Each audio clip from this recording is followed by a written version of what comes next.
All right, we are here with Mr. Alexi Lalas, one of our panelists in the soccer, just soccer talk in general, and it's a pleasure to have you, Alexi. My pleasure. Welcome. My pleasure to be here. So, Alexi, I must admit, 1994, new to the game of soccer as a viewer, I saw you and immediately got hooked. So, you are one of the representatives of, I think, soccer in the United States. Wow, that's great. What were we like? You were like a 2-year-old back then. No, I was grown up. That's the thing. I was grown up, and it was my first real exposure to soccer. And I remember you in the 1994 team. But that's what I want to talk to you about. I want to talk about a bunch of topics, but soccer in the United States. Talk a little bit about it, because you see it popular amongst the youth. You see it popular at the high school level, even at the university level. But then something just drops after that. What are your thoughts on that? Look, for those of us that have been involved in soccer on and off the field for a number of years, we've seen the growth of this game. You talk about 1994. My life changed individually in 1994, and I lived the power of what a World Cup can do to the individual, literally overnight, when 1 billion people see you run around on the soccer field. But more importantly, it changed the perception of soccer in the United States. For a lot of people, it was the first time they'd ever seen soccer played at its highest level. Since then, with Major League Soccer coming online a couple years after, and it doesn't happen without that 94 World Cup, and then the growth of Major League Soccer, the expansion of Major League Soccer, the new stadiums that have come online, soccer-specific, obviously the signing of David Beckham, all of these pivotal moments in terms of the progress.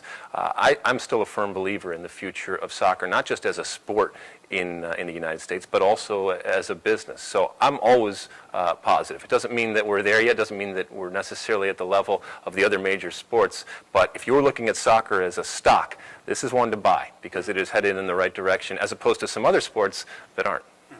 Talk a little bit about, you just mentioned having Beckham come in, and you're seeing more of that, just premier athletes outside the United States coming to the United States to play in the MLS.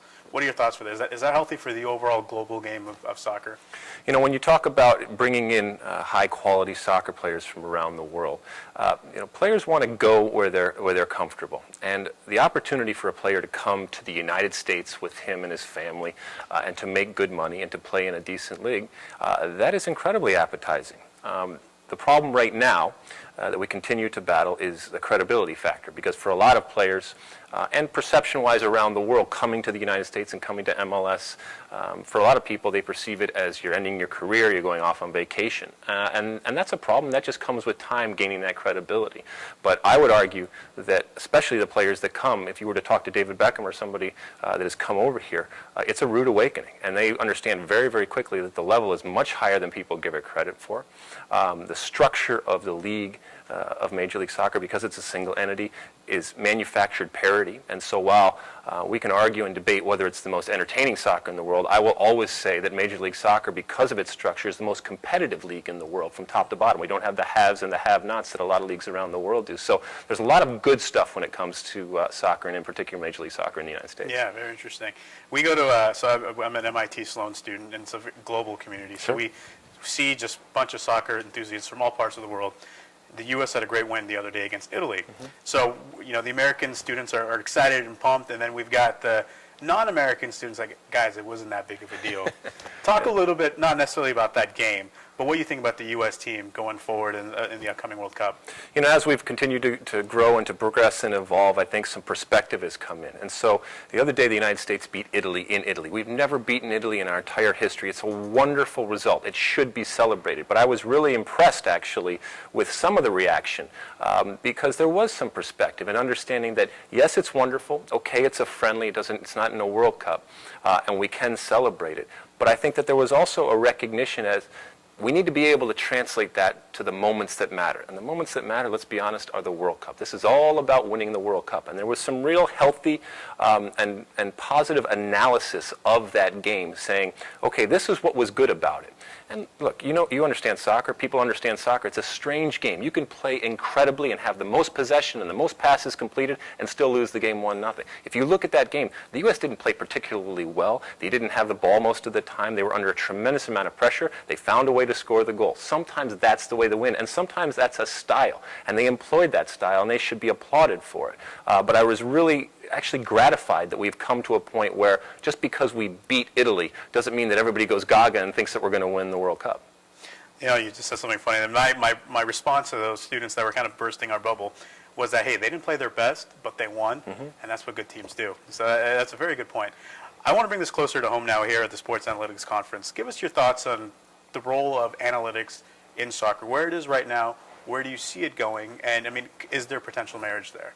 You know, I definitely think that this is something that's only going to continue to get more valuable to teams. You know, when I look back at my time in the front office being a GM of different teams, if I had had that at my disposal, or if I had been smart enough to go out there and find it at the time, it would have been an incredible tool to have. And that's really what it is. There are limits to it. But if I could look at a situation and assess it with the experience that I had, you know, say we're looking to sign a player, and I could look at a situation and say, I believe that this player is going to be good for us because X, X, X, X, X. But I can also couple that with statistical analysis that backs up that claim, then I'm hedging my bets. And especially in a league like Major League Soccer where you don't have a lot of money at your disposal. So you better be right, because one false move, the consequences can be deadly. And so if you do have the opportunity to have something valuable like that and have some sort of analytics that can justify your decision or even dictate your decision, that is incredibly valuable. And I think more teams are going to be involved. More teams are going to recognize that spending the money to have that type of analysis at your disposal is going to help them as a team and ultimately as a business. That's exciting, isn't it? Without a doubt. That's Without a doubt. Any final, thoughts? What are how are you enjoying the conference? Any views on the conference? Any messages to the attendees out there listening? Well, I tell you what, this is my first time here at the conference, and just meeting the people, and more importantly, seeing the presentations, the panels, and the speeches. It's incredible. You know, these are people that think about sports in a completely different and unique way. But I also think that a way that's going to become more and more crucial. These are the people out here, the men and women out here, that are going to be fundamental in terms of the development, not just of soccer, but of sports. And I'm not saying it's going to take over the traditional way, but there is going to be this marriage so that you can say, well, we have the numbers that back up the history and the traditional way of looking at players, or looking at teams, or looking at valuations of players, or looking at valuations of teams. So it's exciting. I am open to it. I know it's difficult, and especially when you deal with soccer, it's sometimes difficult to get through because of the way that soccer is played. But I believe that there is space for it. I believe there's an opening for it, and I am a huge supporter. Well, Alexi, on behalf of the organizing committee, thank you for joining us at the conference, and we hope to see you here soon again. My pleasure. All right. Thanks, Alexi.